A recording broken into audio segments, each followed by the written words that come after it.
Welcome to the deep dive. Today we're really digging into something huge, the age of synthetic media. We're aiming to show you how AI is fundamentally reshaping, the whole creative landscape, movies, ads, even video games, right down to the production level. And right at the center of this whole thing is this paradox, isn't it? AI is like the biggest democratizing force we've seen since the internet for creators. It lowers the technical bar so much. But at the same time, it's maybe the biggest concentrating force, pushing creator power into the hands of just a few big companies. It's fascinating. Absolutely. That paradox is really the key lens here. So our goal for you today is to give a clear-eyed look at this shift, how AI is changing workflows, which creative jobs might be at risk, what new ones are popping up, and why we're suddenly facing these big questions about truth and ownership and consent. Okay, let's start unpacking that production revolution. Film seems like a good place to begin. AI is already transforming that whole pipeline, isn't it? From the very first idea to the final edit. Oh, definitely. Take pre-production. You've got writers, directors using tools like Sudowrite. It helps brainstorm scenes, sure, but it also suggests casting, locations, even generates preliminary storyboards almost instantly. Right. And then post-production, that's where the speed really kicks in, I gather. Exactly. Automation is tackling the really tedious stuff. Compositing, for instance, blending all those visual layers. Or color grading, matching the look across thousands of shots.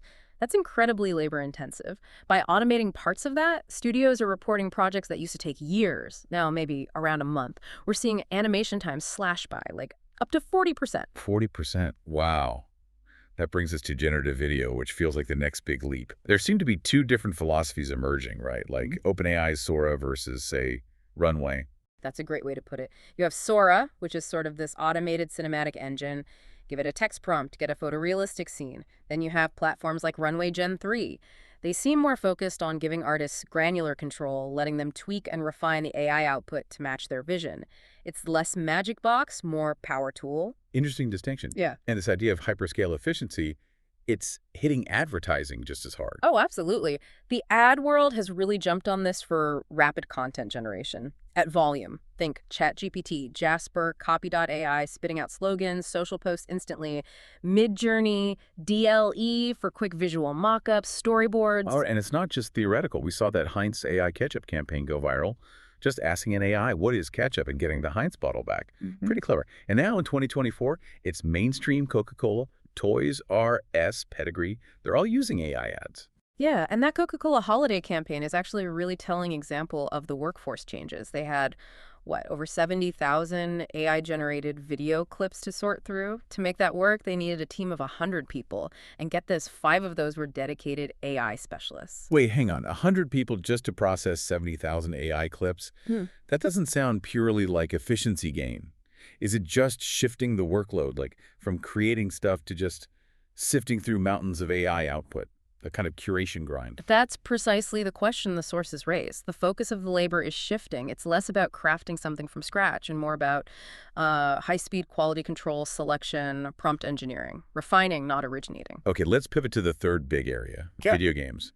AI seems almost tailor-made for world building there. It really is. Adoption is huge. 73% of studios are already using AI, and 88% plan to integrate it more. And how are they using it? Beyond just concept art.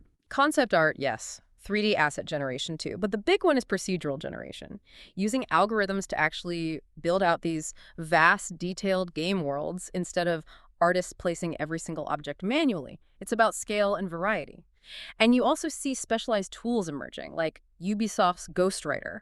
It generates first draft dialogue from background characters. Those little lines NPCs say, they call them barks. Ah, the repetitive stuff. Exactly. So human writers aren't replaced, but they can focus on the main story, the complex dialogue, instead of writing 1,000 variations of nice weather today.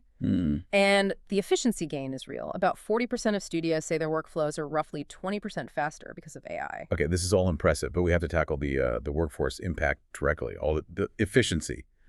It must come at a cost in terms of jobs, right? Yes. That's the sobering side. The data points towards job consolidation. One major study projects AI could adversely affect around 204,000 positions over 3 years. And the prediction is that about 118,500 of those creative roles could be cut by 2026. That is a really big number.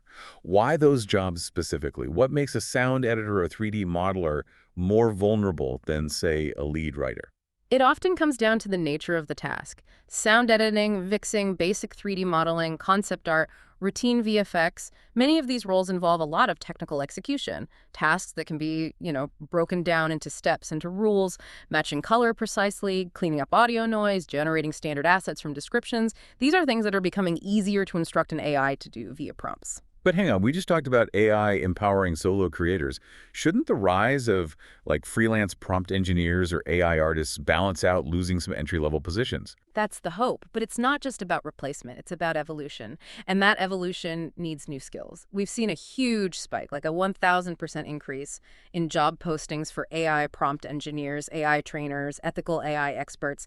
The jobs are definitely shifting. It's moving towards that co-pilot model you hear about. Copywriters might review and strategize AI outputs instead of just drafting.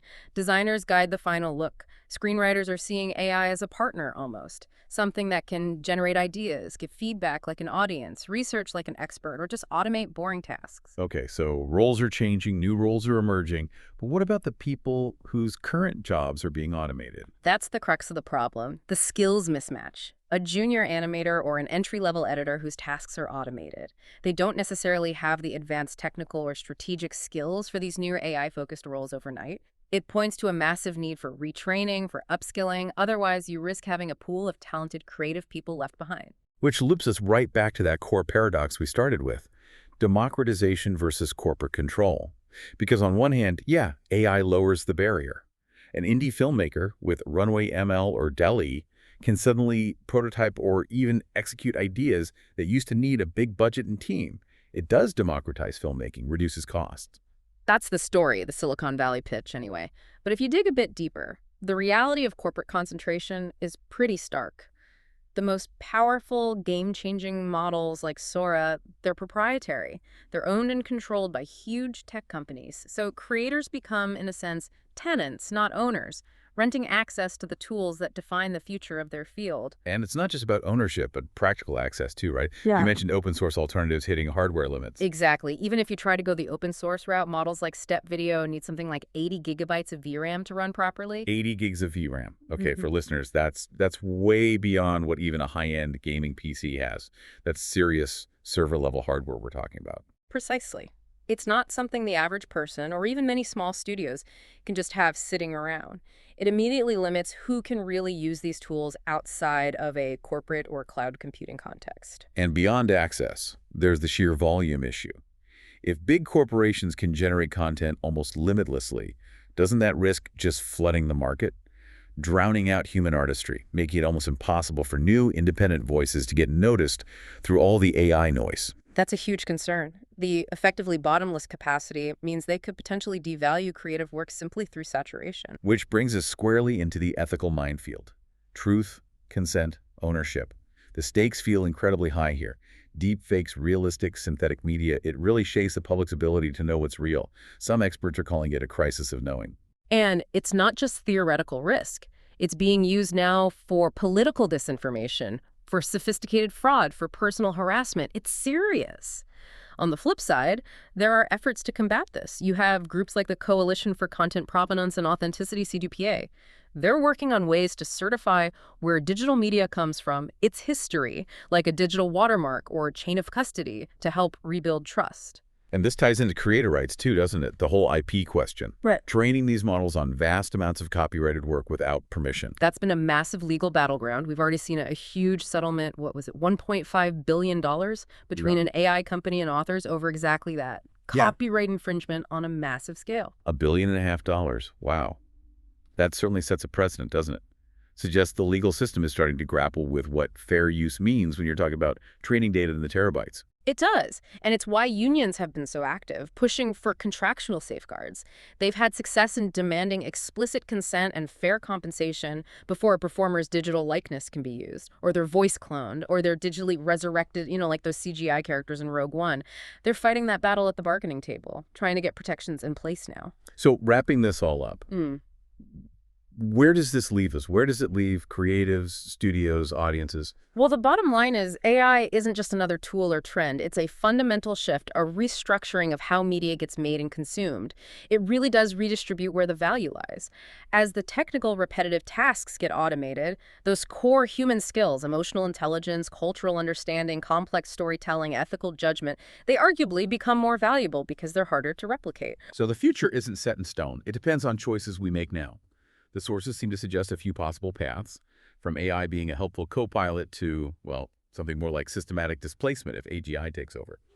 Which path we end up on really hangs on the policy decisions, the corporate strategies, the union negotiations happening right now. This has been a really insightful deep dive into the age of synthetic media, a lot to think about. Thank you for joining us.